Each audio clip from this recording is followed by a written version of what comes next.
Halo Sobat Merdeka, kembali lagi dengan saya Muhammad Khairuddin, mahasiswa PM4 Unifa, PT asal dari Universitas PGRI Semarang, program studi Teknik Mesin.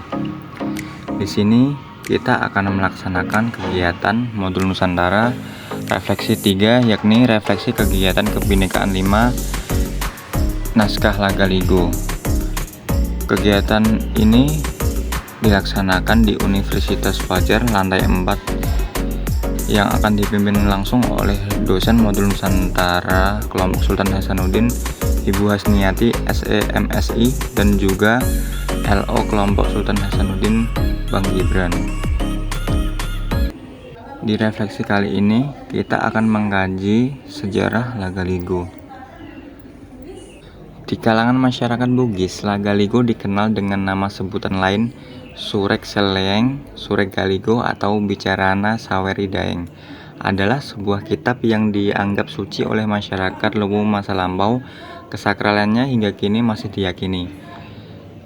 Cerita rakyat klasik populer itu tersebar di penjuru wilayah Sulawesi Selatan dalam versi-versi yang berbeda.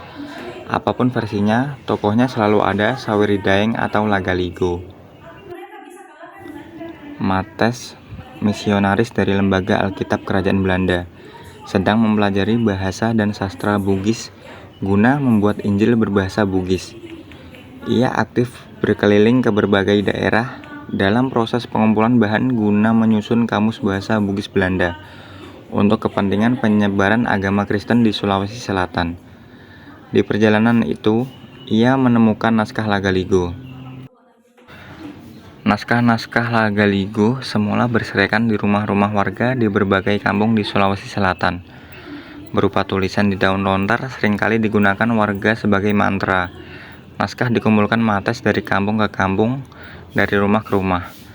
Mates sangat tertarik dengan cerita Laga Ligo. Ia tahu benar bahwa Kholik Puji adalah orang yang tepat diajak untuk membantunya mewujudkan misi penyalinan manuskrip tersebut. Kholik Puji diketahui sangat menguasai sastra Bugis, sejarah, dan pandai membaca dan menulis. Lalu Mates mendatangi rumah Kholik Puji, menawarkan kerjasama untuk menyalin dan mengadaptasi naskah Laga Ligo. Laga Ligo bukan hanya sekedar cerita epik, tetapi juga merupakan bagian integral dari warisan budaya Sulawesi Selatan. Dokumentasi Laga Ligo memberikan wawasan mendalam tentang budaya, tradisi, dan nilai-nilai masyarakat Bugis yang telah berkembang selama berabad-abad. Sebagai karya sastra Islam, Laga Ligo memberikan pemahaman yang berharga tentang kehidupan masyarakat Bugis sebelum masuknya agama Islam ke wilayah tersebut.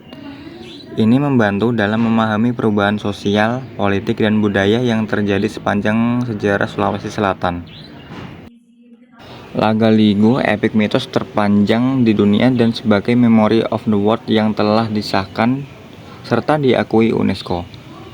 Kata Ketua Harian Komisi Nasional UNESCO, Arif Rahman, Laga Ligo dianggap Memory of the World karena mengandung literatur dan ingatan kolektif dunia.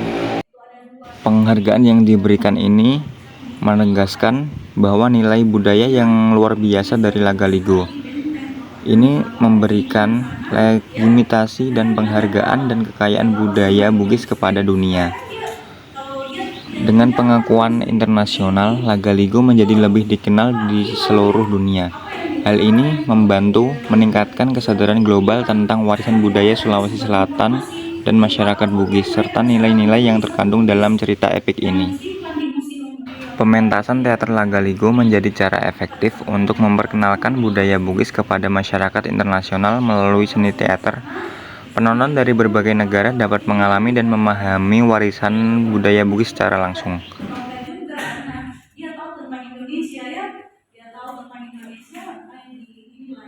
naskah Laga Ligo itu dibuatkan satu pementasan di Singapura. Setelah itu pementasannya sukses, dibawa lagi ke Spanyol, dibawa lagi ke Madrid, dibawa lagi ke Paris ya, kemudian di Paman Sam pada tahun 2004 ya, dipentaskan di negara Paman Sam, akhirnya nanti dibawa, akhirnya kembali terakhir di Indonesia ya, Indonesia seperti itu. Setelah mendengarkan penjelasan dari Ibu Hasniati selaku dosen modul Nusantara kelompok Sultan Hasanuddin, kita diberi kesempatan untuk berpendapat tentang apa yang telah kita ketahui tentang naskah Lagaligo.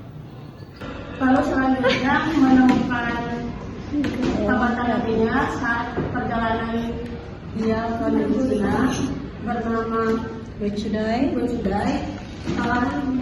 Yang kebetulan Wechudai itu sendiri mirip dengan saudara kembarnya yang sebelumnya ia cintai. Ya,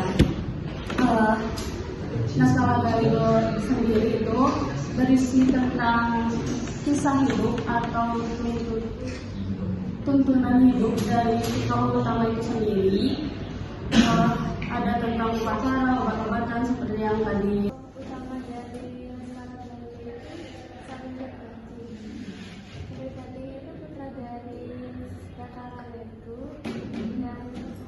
Setelah berdiskusi sesama teman kelompok Sultan Hasanuddin, berakhir sudah kegiatan refleksi kita kali ini. Terima kasih kepada sahabat Merdeka yang telah mengikuti kegiatan kita dari awal sampai selesainya kegiatan hari ini.